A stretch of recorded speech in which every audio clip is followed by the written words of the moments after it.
covering climate, weather, and the industrial enterprise from Penn State Meteorology. Here is Up in the Air. Welcome to another week's episode of Up in the Air, our first show of the semester. I am Logan Westrope. And I'm Mike Susko. So Mike, it's been Labor Day weekend this past weekend, and I was able to go home.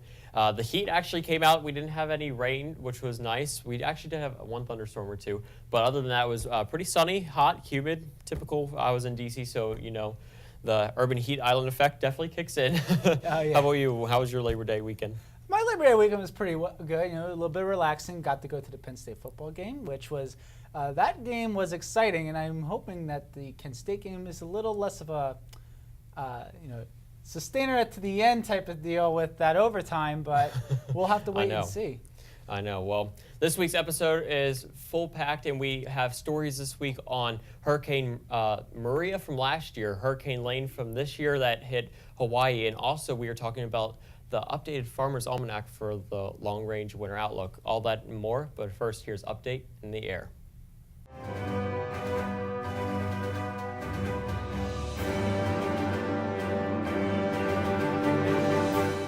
This time last year, we were dealing with one of the most active hurricane seasons on record. Luckily, this year we have not had a single hurricane in the Atlantic, though reports from 2017's devastating cyclones are still ushering in. According to the Puerto Rican government, reports up to nearly 3,000 deaths have been issued due to the extensive damage from Hurricane Maria, which struck the island late last September.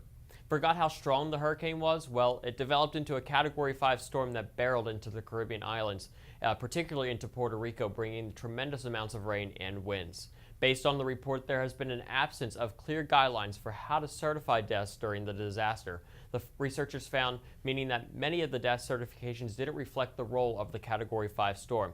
To this day, efforts are still being made to fully restore the damage to the island. NASA is scheduled to launch the Ice Cloud and Land Elevation Satellite 2 into space this month. Its mission? To measure the changes of the height in the Earth's polar ice in extraordinary detail. Referred to as IceSat-2, the satellite will capture 60,000 measurements every second of the average annual elevation change of life covering Greenland and Antarctica. Director of the Earth Science Division, Michael Freelich, said, "The new observational technologies of IceSat-2 will advance our knowledge on how the ice sheets of Greenland and Antarctica contribute to sea level rise.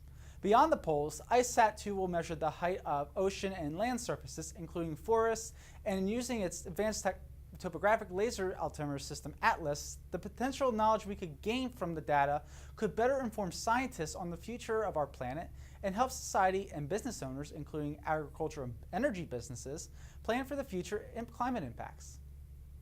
Just as we head into the fall season, and it's never too early to take a glimpse of how dreaded and long this year's Pennsylvania winter will shape up to be.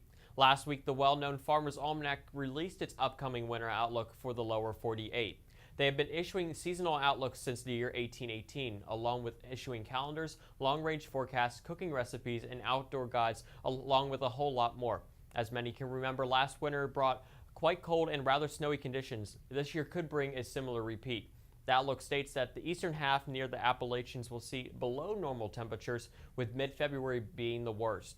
In terms of snow forecasts, they don't predict an extreme amount, though we will see our fair share of snow opportunities throughout the winter.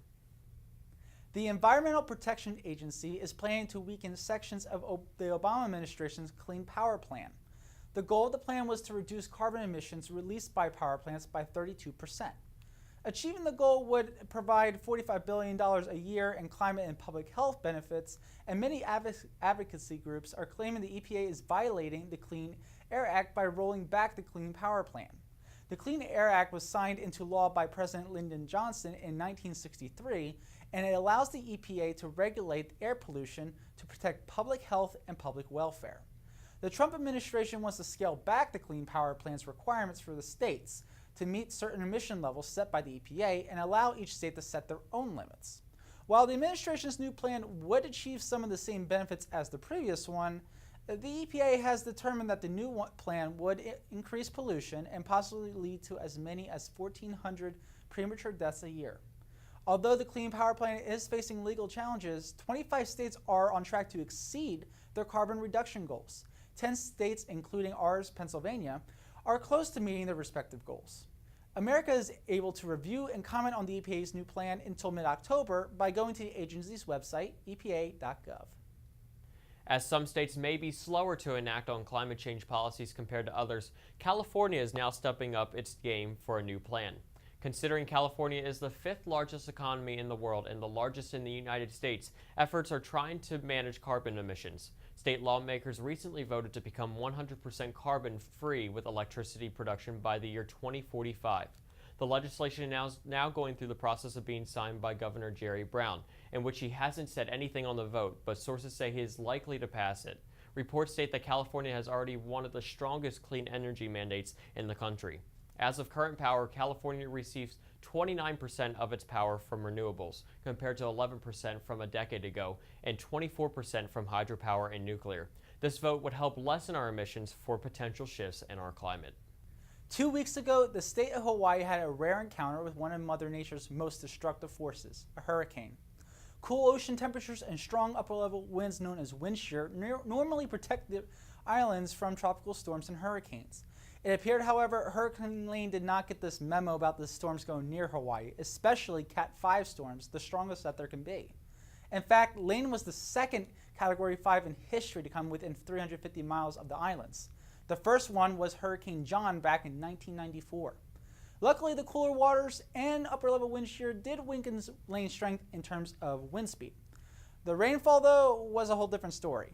The state was bombarded with heavy rains for hours, causing massive floods and mudslides. Multiple observation sites all over the islands reported rainfall in feet, with the winner being Mountain View on the Big Island with just over 52 inches of rain, the record. The only storm that ever dumped more rain was Hurricane Harvey last year in Texas. While Hurricane Lane never made a direct landfall on the islands, it did not need to. The outer bands already proved how powerful and destructive it was.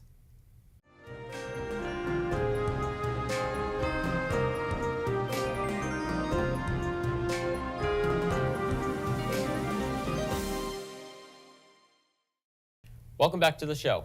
We now have a feature on wetlands by Bree Guy. Wetlands are one of the most powerful and productive ecosystems that help protect life here on Earth. There are wetlands all around the world, and each have a multitude of functions that are unique to different areas. Wetlands provide the source of life to the species that inhabit them and are a vital component to watersheds, which many living things are all connected to. As climate science continues to grow, scientists have also found that wetlands contribute to a healthy atmosphere, for they store carbon in their soil and release it into the atmosphere as carbon dioxide. Denise Wardrope, Associate Director of Riparia for Penn State, who studies wetland plant communities, explains the balance that is needed for the carbon cycle. So people say, okay, let's measure how much carbon you're storing per year versus how much methane per year you're fluxing out, right? And if you're storing 25 times more carbon than you are emitting carbon as methane, then you're storing carbon. And in our view, you're a carbon storage feature and you can get protection for climate change, right? But that's why we do carbon cores to get the rate of carbon accumulation, and we're measuring methane. So we have both parts of that ratio. Our very own state has more than 400,000 acres of wetlands. However, Pennsylvania originally had about 1,127,000 acres. The goal under the Interstate Chesapeake Bay Agreement is to have no net loss of wetlands and instead have a net gain because of how vital they are to many ecosystems. I'm Bree Guy for Up in the Air.